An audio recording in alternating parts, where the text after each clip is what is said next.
It's a beautiful song. The first time I heard Mike Garson play Lullaby For Our Daughters, it was as an instrumental.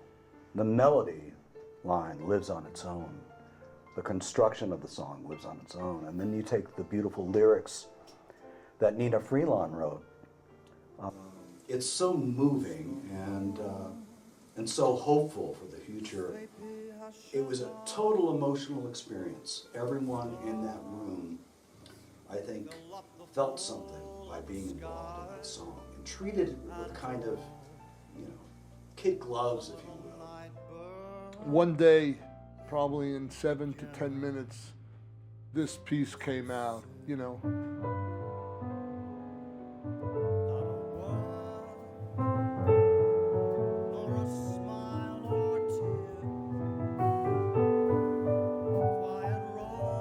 And it just sort of flowed out.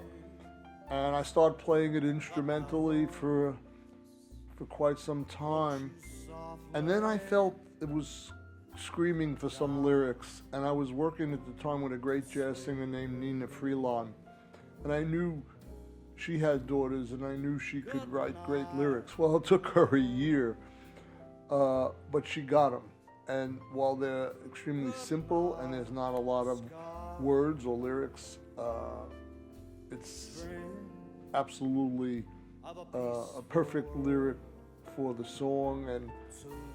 And one fine day, Michael Tinholme came over to me and said, "I really love that song.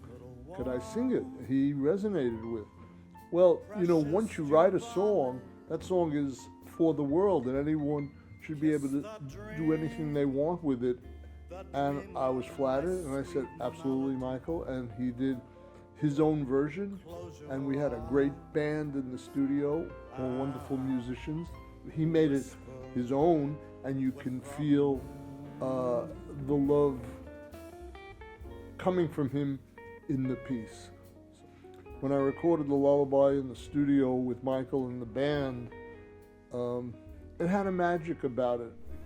Lullaby For Our Daughters, I don't believe has ever really been recorded. I know there's video tape of it, of Mike playing it and Nina Freelon together, but I think I'm the first person that ever recorded it and released it as a song to the popular world.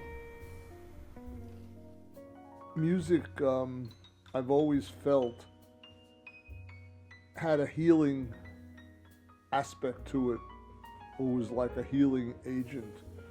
And when you're a musician and composer, in my case pianist, or singer in the case of Michael, I think we're compelled to express our feelings. And of course, a song like the Lullaby for Our Children, when you see all the horrific things that go on in the world. When listening to it, I can't help but thinking about what the world is going through right now, and what kids are suffering right now. And I know that's especially true for Mike Garson. The song has taken on a different meaning for both of us than the one we started out with. And I'm glad that it's having such an effect on people out there. And it's being appreciated so much. It means a lot. The dream of my sweet melody.